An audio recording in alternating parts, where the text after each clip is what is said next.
Welcome back, students. As you all know that we have initiated a chapter called metals and non-metal from my last class. So here's the continuation of that. So last class we discussed about four types of elements: metal, non-metal, metalloid, and noble gas. In which I have said you to remember the definition and example of metalloid and noble gas. Now today we'll discuss about the two main elements, metal and non-metal, in which in this class we'll discuss only about metals. Okay, then in our next class we'll discuss about non-metals.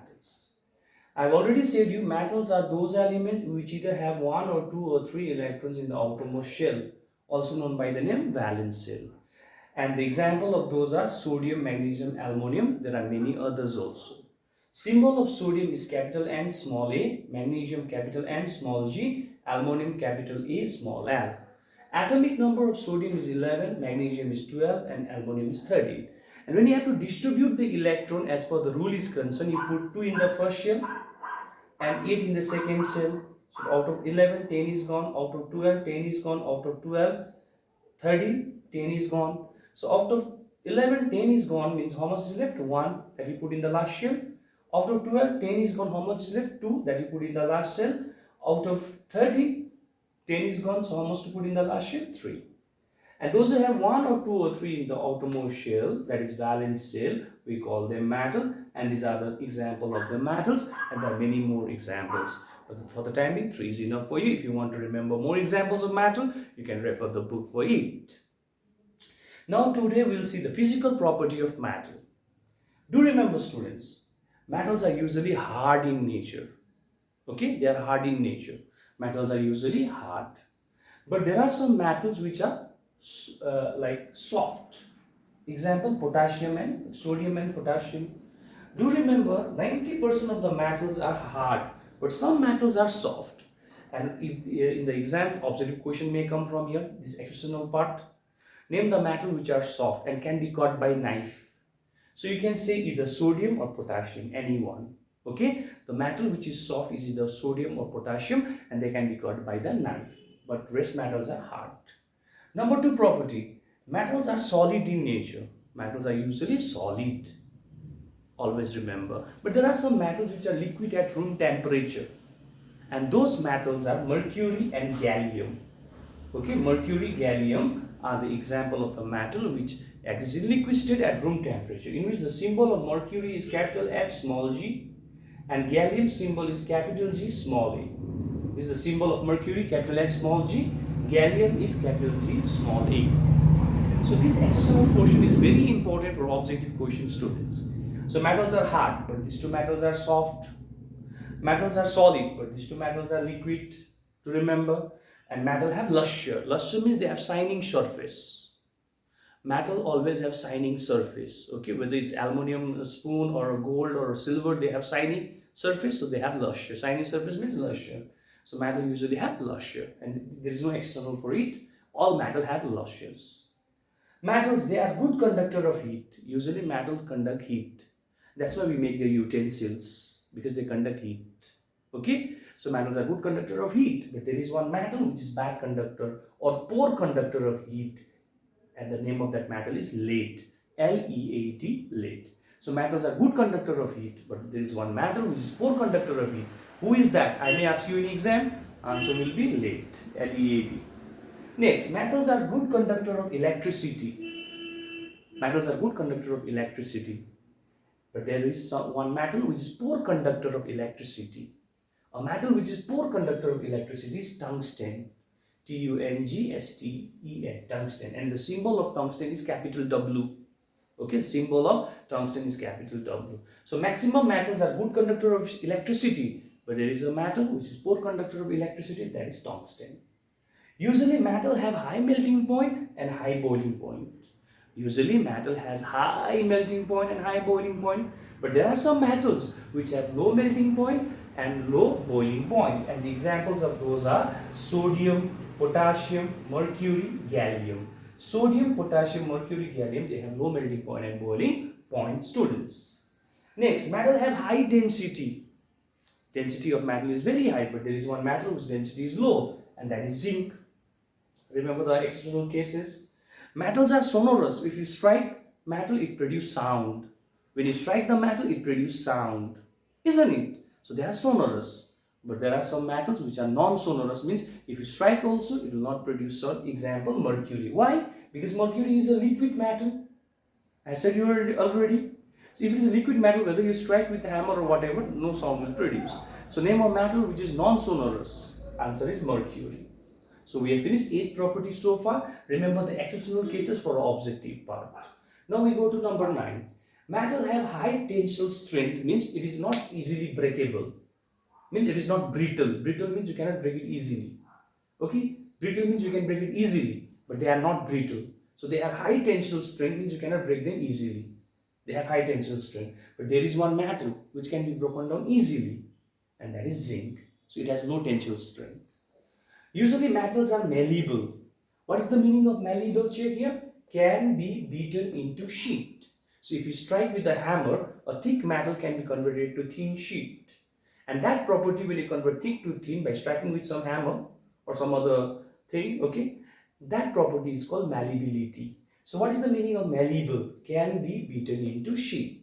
So metals are malleable, we can beat them into sheet. But there is one metal which we cannot, and that is zinc. So zinc is non-malleable, you cannot beat it into sheet.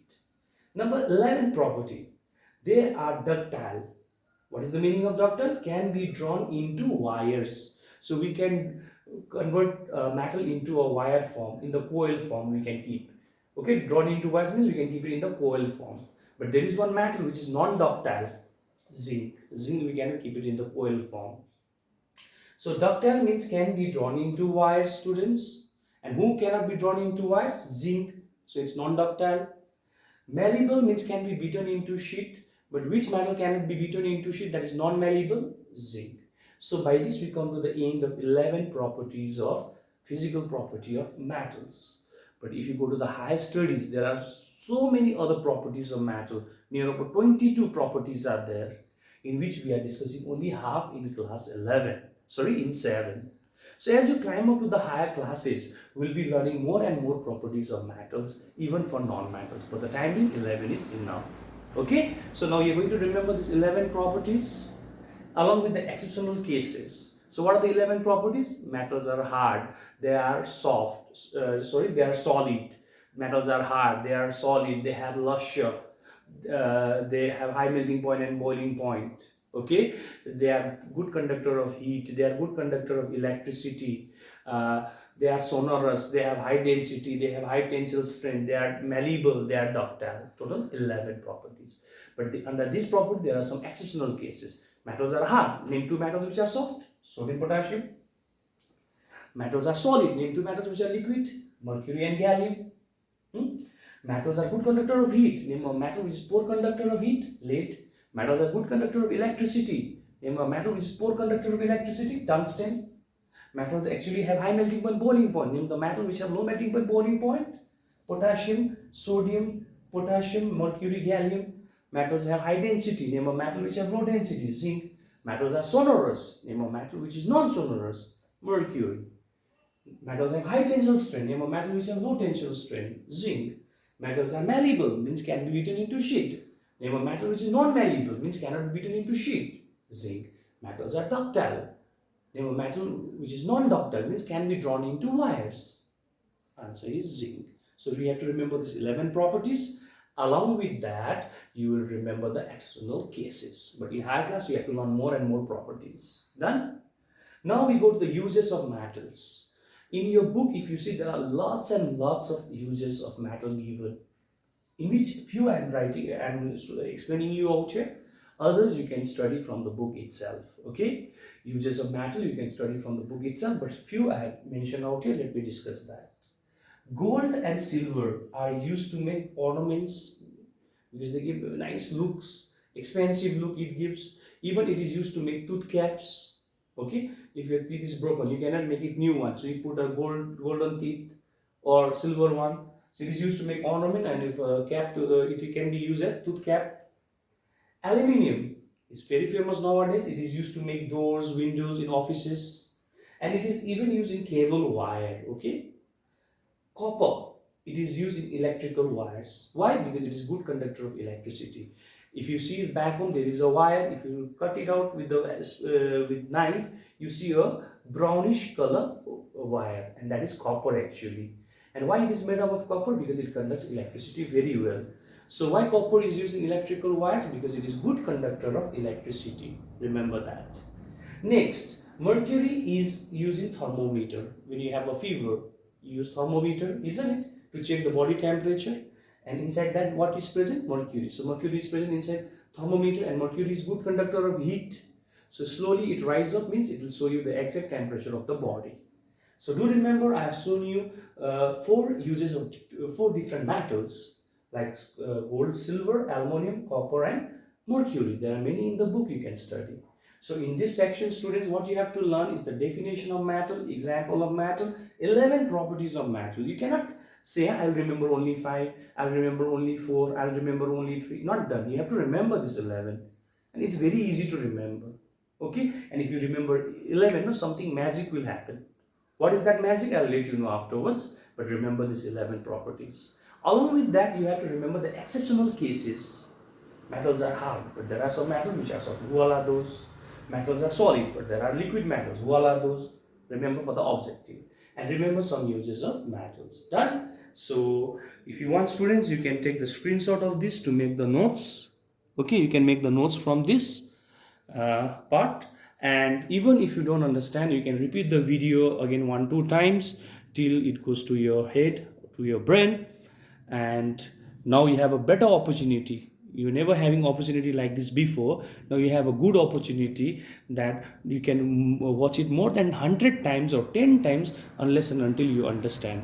When we used to have a live class in school, we used to speak for one time, and during the before exam we used to revise for once. But now you are getting such a good opportunity through this video that you can repeat it as much as you want. Okay, take the screenshot of this and make the note from it. Thank you very much.